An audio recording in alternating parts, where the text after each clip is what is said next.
right, let's get ready. We are now officially on year 3 of trying to get a divorce. It didn't happen yesterday, y'all. It didn't.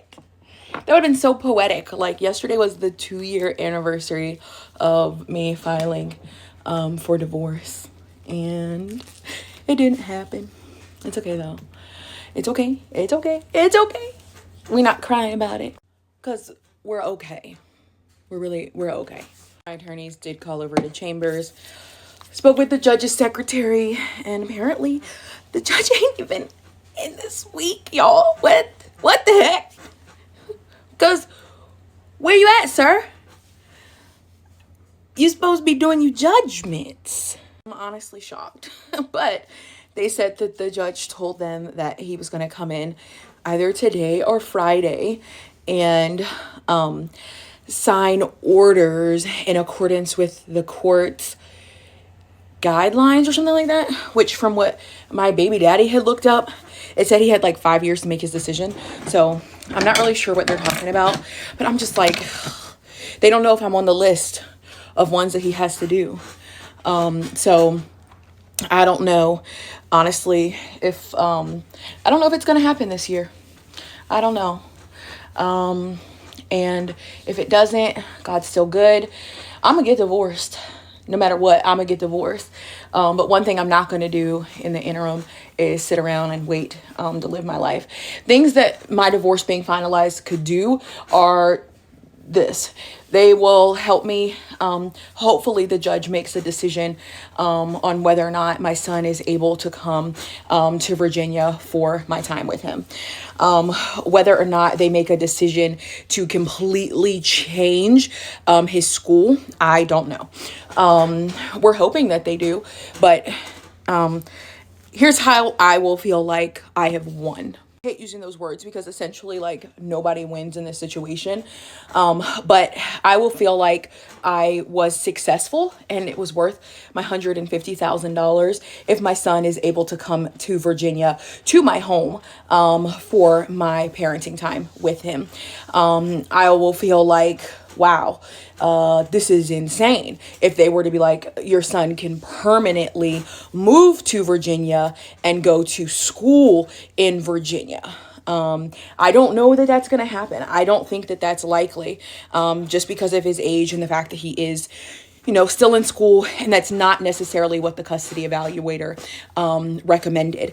I will feel like I've won and some if they say your son can come to Virginia for his time with you, and also we recommended that his school be changed to a public school or another school here. Just in general. Now, I feel like if they allow his school to be changed at all, that opens up the window for him to be able to actually move here permanently to Virginia. But that's technically his home state right now. And the battle to change that, while it's difficult, I don't think that it's impossible. But right now, I can't even take my son out of the state. Nobody can take him out of the state, not even his dad. So getting that changed would be just a huge victory for me, because right now I've been seeing Huxley in hotels for the better part of almost 2 years. I got a townhouse. Well, Anthony got me a townhouse in Virginia, which I had it from February. So I had filed that December. I got it in February. My lease was from February through December, but they were like a military family, so it was like a 10-month lease. They ended up coming back early, and the custody evaluator was just like confident that we were going to settle, and she's like, you're going to be able to take him to Virginia, so you're really not going to need a place here in Maryland. So they asked me if I wanted to end my lease early because they were coming back, like they gave me the option, and I was like, okay, yeah. So I ended it 1 month early. I ended it on November 9th. One of the reasons that I agreed to do that was because we got our custody evaluator report October 7th or 8th, and then we had an opportunity to settle the divorce back on November 1st of 2022. And that was basically a big waste of time because he just refuses to like settle. He was like trying to get me to accept being on supervised visitations, and I'm like, bitch, you're crazy. I'm not ever going to agree to that. Like, I've literally done nothing. I don't have any CPS cases. I don't have criminal charges and I did something to my kid or whatever. Like, I haven't done anything. People like, unsupervised visits are no, like, disrespect. I hope they get the help that they need. Addicts, like drug addicts, like people with criminal backgrounds, people that like have hurt the kids, people that have done child abuse things. Like, those are the people that go on like supervised visits. Not a mom who filed for divorce from her husband who is 18 years older than her. Like, that's seriously, why is it taking so long? Because this man is bitter. Like, I don't understand. Like, you came in and broke up a family. I was 19 years old when I met this person. Literally my first time around a group of adults. And that's sometimes what people forget. Like, I don't like to make it sound like I was some victim, but you have to understand, not only was I 19 years old, but I was a 19-year-old girl who had been homeschooled. I went to public school for like months, just months, but I had been homeschooled. I grew up in church, a very weird church, but like all I knew was this very sheltered and religious life. And then I get like my jobs, even before I met this person, they were working as a nanny. So I was working in people's homes. I wasn't around adults. The adults would be there, you know, when I would get there in the morning and they would come back in the evening or whatever. And I had one other job where I was working for this, like, it's like a construction company or whatever. It's like a franchise, but I won't say the name of it because they have nothing to do with this video. But and it was like me and the owner, and he was like never there. But so my first time like working around people was when I met this person as a 19-year-old girl that was extremely sheltered. And people ask me constantly, like, why did you marry him? Like, what did you see in him or whatever?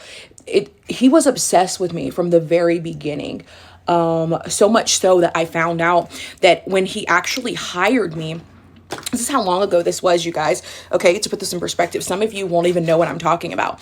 When he hired me, the social media platform in use at that time was MySpace. For those of you that don't know what MySpace is, it was like one of the first social media platforms, along with this other one called High Five or something like that, which I think essentially ended up becoming Facebook. But he looked me up on MySpace and determined from my picture that he wanted me to come in for an interview.